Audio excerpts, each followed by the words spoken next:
एक व्यक्ति था, उसकी पत्नी का देहांत प्रसव के दौरान ही हो गया था, परंतु किसी तरह बच्चा हो गया था। छोटा बच्चा माँ के बिना कैसे संभाला जाएगा, ये एक बहुत ही चिंता का विषय हो गया था। कई मित्रों व सगे संबंधियों के कहने पर उसने पूर्ण विवाह किया। बच्चे को नई माँ मिल गई।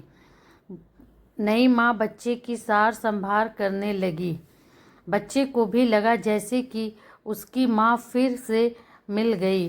कुछ ही वर्षों में उस युवती को भी एक पुत्र हुआ और उसका ध्यान अपने नए बच्चे पर अधिक रहने लगा। धीरे धीरे उसकी दृष्टि में दोष आने लगा और वे पक्षपात से ग्रसित हो गई।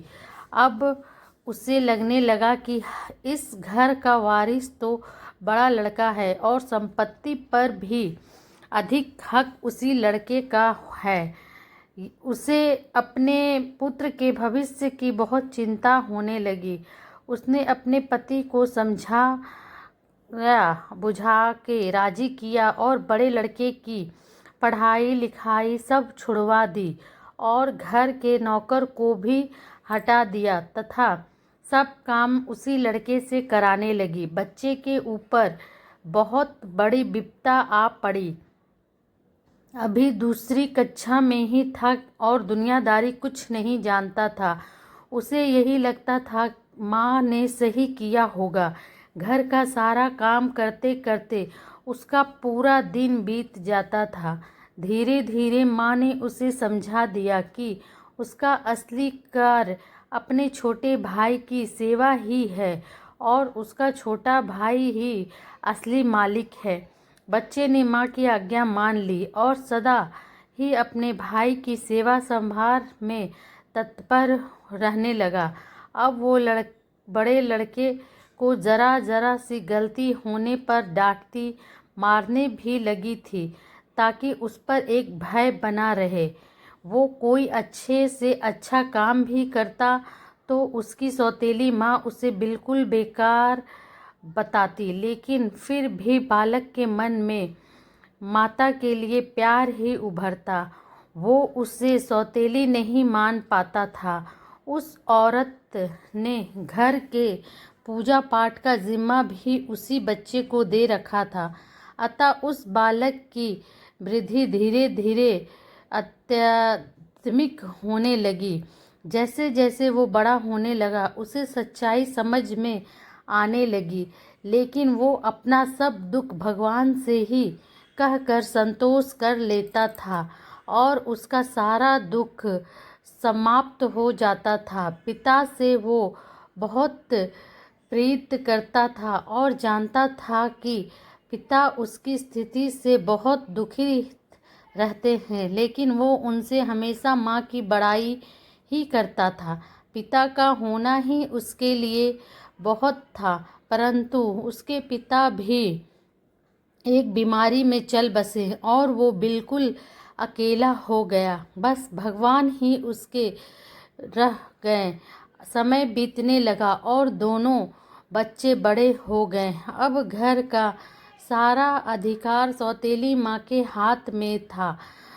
योजना के अनुसार बड़े बच्चे की शादी उस औरत ने बहुत ही गरीब घर में व अनपढ़ औरत से कर दी तथा अपने पुत्र की बहुत बड़े घर में व पढ़ी लिखी युवती से करी।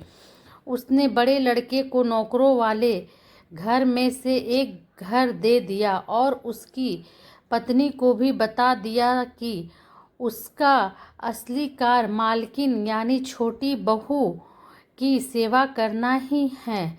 छोटे लड़के के लिए उसने बहुत बड़ा भवन बनवाया था और स्वयं उसी में उन्हीं के साथ निवास करती थी। बड़ा लड़का खुशी से अपना जीवन यापन व्यतीत करने लगा और अपनी पत्नी के साथ माँ व छोटे भाई के परिवार की सेवा करने लगा। छोटे भाई लड़के की स्त्री को उसकी माँ बहुत अखरती थी। उसे लगता था कि मालकिन उसे होना चाहिए। अब सास बीमार भी रहती थी और साथ में रहने के कारण रात बिरात उसे सेवा उस छोटी बहू को ही करनी पड़ती थी। जो उसे बिल्कुल नापसंद था। एक दिन पता चला कि सास को छूत की बीमारी हो गई है। ये जानकर तो छोटी बहू और दूर दूर रहने लगी। उसकी आंखों में सांस खटकने लगी। उसने अपने पति से कह दिया कि इस घर में या तो वो रहेगी या उसकी माँ। छोटे लड़के पर अपनी पत्नी का जादू चढ़ा हुआ था। उसने अपनी ही माँ को घर से बाहर निकाल दिया और उसे वही नौकरों के घर में रहने को कह दिया। अब माँ भी वृद्ध हो गई थी और अचानक हुए इस घटनाक्रम से एकदम बदहवास हो गई थी। उसे अपने जीवन भर की पूंजी व्यर्थ जाती दिखी। वो तो अपने इस बेटे के ऊपर पूरी तरह निर्भर थी। उसने सपने में भी ऐसा नहीं सोचा था कि उसे लगने लगा कि अब उसकी सेवा कौन करेगा। उसने आत्मदाह करने का निर्णय कर लिया और गंगा जी में डूबने चल दी। बड़ा लड़का कहीं बाहर गया था और उसे कुछ पता नहीं था। वो एक घाट से गुजर रहा था। शोर सुना तो देखा कोई नदी में डूब रहा है। उसने भी छलांग लगा दी और जब बचा के लाया तो देखा कि ये तो उसकी ही सौतेली माँ है। जब सारी बात पता चली उसे तो वो बहुत दुखित हुआ और अपने पत्नी व माँ के साथ घर त्याग दिया। वह दूसरे गांव में रहने लगा। उसने अपनी पत्नी के साथ माँ की बहुत सेवा करी और वो ठीक हो गईं। वो लोग अच्छे से जीवन बसर करने लगे। एक दिन उसकी माँ से बड़ी बहू ने पूछा, माँ एक मुझे कुछ शिक्षा दे दो। तो सास की आंखों में आंसू भर आए। उसने मात्र इतना कहा कि बेटा तुम्हारा पति तो भगवान के समान है। शिक्षा तुम्हें उससे ही लेनी चाहिए। मैं तो इतना ही कहूँगी कि किसी को भी पराया नहीं समझना चाहिए और जीवन में किसी के साथ इतना बुरा मत करना कि जब वो तुम्हारे साथ फिर भी भलाई करे तो तुम्हारी आत्मा को गवारा ना हो। सो फ्रेंड, आपको ये स्टोरी कैसी लगी? प्लीज़ मेरे चैनल को लाइक शेयर एंड सब्सक्राइब ज़रूर करें और एक प्यारा सा कमेंट लिख करें। Thanks for watching Tabassum voice story. और अगर फेसबुक पर देख रहे हो तो इसे फॉलो कर लें।